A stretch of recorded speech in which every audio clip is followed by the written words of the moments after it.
Corruption का आरोप लगाते हुए उसे एक बहुत बड़ा मुद्दा बना दिया है कांग्रेस ने। कहीं कृष्ण पाल इसको अभी काउंटर करते नहीं दिख रहे हैं, वो सिर्फ मोदी के नाम पे वोट मांग रहे हैं। दूसरा एक और बड़ा दिलचस्प पहलू इस फरीदाबाद लोकसभा में देखने को मिल रहा है कि कृष्ण पाल के ऊपर करप्शन का आरोप लगाते हुए उसे एक बहुत बड़ा मुद्दा बना दिया है कांग्रेस ने।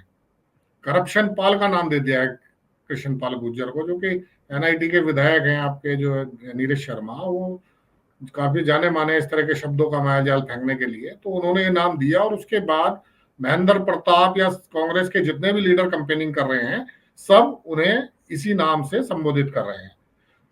कहीं कृष्ण पाल इसको अभी काउंटर करते नहीं दिख रहे हैं, वो सिर्फ मोदी के नाम पे वोट मांग रहे हैं। तो क्या उन्हें काउंटर करना चाहिए, या ये एक जनरल ओपिनियन बन रहा है पब्लिक के बीच में कि वाकई में इसमें कुछ सच्चाई है? क्योंकि 20-25 करोड़ की संपत्ति उनकी बड़ी है पिछले चुनाव के मुकाबले, और एक बिल्डर ग्रुप, उनका बहुत बड़ा बिल्डर ग्रुप होना और हिस्सा पत्ती सारी चीजों में होना, इस पे भी लगातार आरोप लगा रही है कांग्रेस। तो ये क्या आपको लगता है चुनाव में कोई नुकसान होगा इस चीज से अगर काउंटर नहीं करते हैं तो? देखिए, इसको लेके मैं जितने भी फरीदाबाद के व्हाट्सएप ग्रुप से जुड़ा हुआ हूँ, तो ये तो है कि अभी तक क्या हो रहा था पिछले 4-5 दिन पहले तक, 5-7 दिन पहले तक, वो केवल भाजपा का ही मैसेजेस आ रहे थे और भाजपा के ही समर्थन में सब कुछ माहौल देखा जा रहा था। करप्शन पाल भी मैंने व्हाट्सएप पे ही पहली बार सुना, उसके बाद मैंने यहाँ के लोगों से बात की तो पता चला कि हाँ, ये एक मुद्दा है, करप्शन पाल इस तरह की बात है। और ये तो जरूर है कि राजनीति कोई समाज सेवा का तो काम रह नहीं गई है।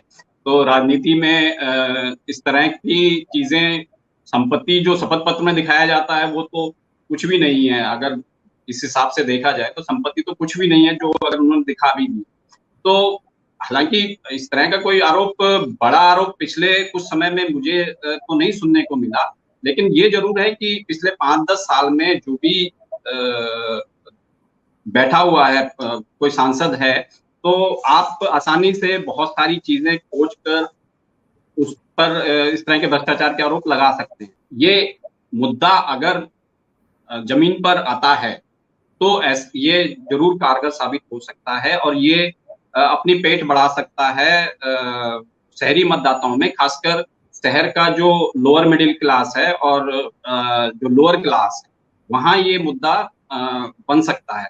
क्योंकि जो मिडिल क्लास है, अपर मिडिल क्लास तो शहर का जितना भी अपर मिडिल क्लास है उसको कृष्णपाल जी से कोई लेना देना नहीं है, वो कृष्णपाल जी को जानते भी नहीं होंगे, उनका मोदी ही सब कुछ है। लेकिन जो लोअर मिडिल क्लास है और लोअर क्लास है वो वहां पर एक ग्राउंड पर पकड़ होनी बहुत जरूरी होती है स्थानीय। तो यही पिछले दिनों अभी मेरे जानकार हैं, उनसे मेरी बात हो रही थी, तो उनको पता है कि मैं किसी को ऐसे ओपनली सपोर्ट नहीं करता हूँ, ना ही मैं किसी को बताता हूँ कि भी आप ऐसा कीजिए, लेकिन वो खुद मतलब ये अपने आप ही बोलने लगे कि नहीं, इस बार जो है मोदी को नहीं देना है। तो मैंने कहा ऐसा क्यों भाई? तो कह रहे नहीं, हमारे यहाँ के मोहल्ले के लोग बोल रहे हैं कि इस बार हाथ को देना है। तो मैंने कोई खास वजह है? तो कह रहे नहीं, खास वजह नहीं, पर लेकिन अब जो है सब लोग बोल रहे हैं तो हम लोग कर रहे हैं। इसका मतलब ये जो ग्राउंड पर जो चर्चाएं चल रही हैं उसने अपनी जगह बनाई है, जबकि ऐसा अक्सर भाजपा के पक्ष में होता है कि ग्राउंड पर जो चर्चा बन गई